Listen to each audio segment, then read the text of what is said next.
51 शक्तिपीठ है, समय को पूजा पाठ होती है तो देवी को मनाते हैं। लेकिन कुछ ऐसे शक्तिपीठ हैं जो बंटवारे के बाद हमारे पास नहीं रहे। बात यही से शुरू करता हूँ।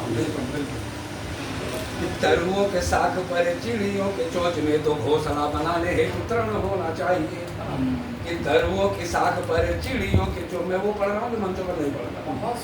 कि तरुओं की साख पर चिड़ियों के चोंच में तो घोंसला बनाने हेतु तृण होना चाहिए। वो पुनीत एक बार देख हो गई कि तरुओं के साख पर चिड़ियों के चोंच में तो घोंसला बनाने हेतु तृण होना चाहिए।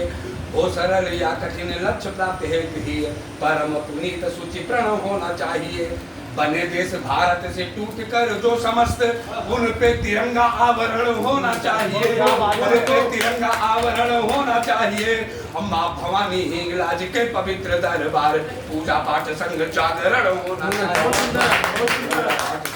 बहुत बढ़िया, बहुत बढ़िया। बिना भूमिका के एक छंद और पढ़ता, अभी इसको कभी पढ़ा नहीं, पहली बार शायद गोष्ठी में पढ़ा कि पड़ोसियों ने कहा जन्मभूमि की सुरक्षा हेतु शौर्य युक्त गांव का गुमान दे रहा हूं मैं।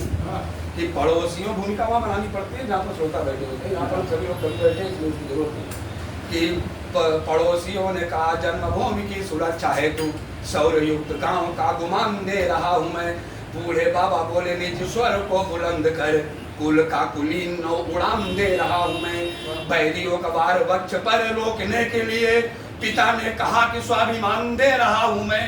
पिता ने कहा कि स्वाभिमान दे रहा हूं मैं। और फटकारा भुज दंड और बोला बड़ा भाई सीमा की समस्या का निदान दे रहा हूं मैं। सीमा की समस्या का निदान दे रहा हूं मैं। चार पंक्तियां हमारी दो नारी शक्तियां यहाँ बैठी हैं, मैं उन्हें समर्पित करता हूँ। कि नारियां तो है सहनशीलता का पर्याय, भूल में कभी भी वह कुमत नहीं चाहती। चाहे माँ हो चाहे पत्नी, लोग अक्सर कहते नहीं हो तो हमेशा जो लड़ाती रहती है तो पत्नी काहे देखते हो, माँ को देखो जरा, वो भी तो नारी है। नारियां तो है सहनशीलता का पर्याय, कुल में कभी भी वह कुमति नहीं चाहती। हिय में भरा हो क्रोध भले ही बहुत, किंतु कभी वह किसी की दुर्गति नहीं चाहती। और लिखती है इतना पुनीत कृति क्योंकि वह सुसंस्कारों में कभी विकृति नहीं चाहती। सुसंस्कारों में कभी विकृति नहीं चाहती। कुछ स्त्रियां तो पुत्र चाहती हैं श्रवण जैसा, किंतु श्रवण जैसा वह पति नहीं चाहता।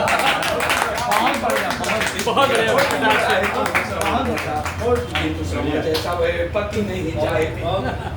अंतिम पंक्तियां पढ़ करके स्थान लेता हूँ।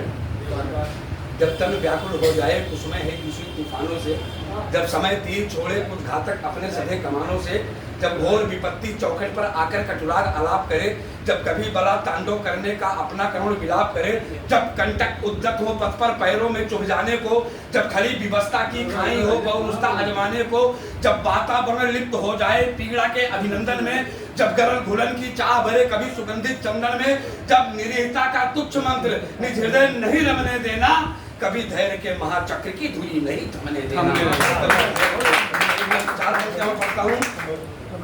जब छल से जीत लिया जाए महलों में बैठ दूत कीड़ा, जब छल से जीत लिया जाए महलों में बैठ दूत कीड़ा, जब सभा ज्ञानियों की चुप हो लगे अनाचार की या पीड़ा, जब भरी सभा में द्रुपद सुधा की दुशासन की हरण करे, जब कभी कोई मायावी झूठे रूपों का आवरण धरे, जब भीष्म पितामह जैसे नाहर की घोर विवस्था अतुलित हो, जब कृपाचार्य जैसा योद्धा सत्य धर्म से विचलित हो, जब जयद्रथ जैसे दुष्टों के मर्दन की घोर प्रतिज्ञा हो, जब प्रण अपूर्ण होने पर मृत्यु है चिता की सैया हो, जब कभी धर्म को घोर अधर्म से नीचे जाना पड़ता है, तब केसों को चक्र से फिर रण में आना पड़ता है।